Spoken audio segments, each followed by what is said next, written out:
శ్రీ రామోజీరావు గారు. ఆయన జీవితంలో ఈ కంపెనీలోనే నేను హీరోని అయ్యాను, ఉషా కిరణ్ మూవీస్లోని. అలాగే జీవితంలో కూడా ఎన్నో విషయాల్ని వారు ఒక బిడ్డలాగా వారి దగ్గర కూర్చోబెట్టుకుని నాకు ఎన్నో విషయాలు నేర్పారు. వారు రిపీటెడ్గా అనేక సార్లు చెప్పిన ఒకే మాట, ప్రసాద్, నీకు గుర్తింపు లేని చోట నువ్వు వెళ్ళకు, నిన్ను ప్రేమించిన చోటకే నువ్వు వెళ్ళు అని ఎక్కువసార్లు చెప్పేవారు.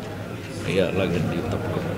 ఈ రోజున జాతస్యహు మరణం ధ్రువం అని అందరం వెళ్ళిపోవాల్సి ఉంది. వాళ్ళ పెద్ద ఆయన ప్రేమగా పెద్ద ఆయన అని పిలుచుకునే శ్రీ రామోజీరావు గారు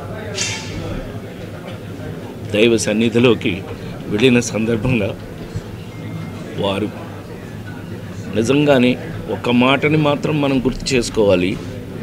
అంతటి మహానుభావుడు ఈ దరిద్రపు చెత్త రాజకీయాల వల్ల చివరికి మన క్షోభ అనుభవించి వెళ్ళారు. అది భగవంతుడు చూసుకుంటాడు, డెఫినెట్ చూసుకున్నాడు, భగవంతుడు చూసుకున్నాడు.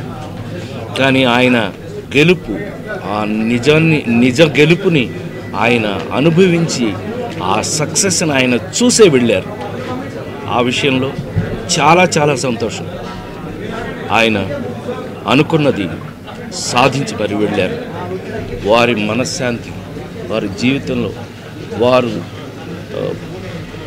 ప్రపంచం బతికున్నంత వరకు కొంతమంది బ్రతుకుంటారు, అందులో శ్రీ రామోజీరావు గారు ఒకరు. అది ఒక చరిత్ర.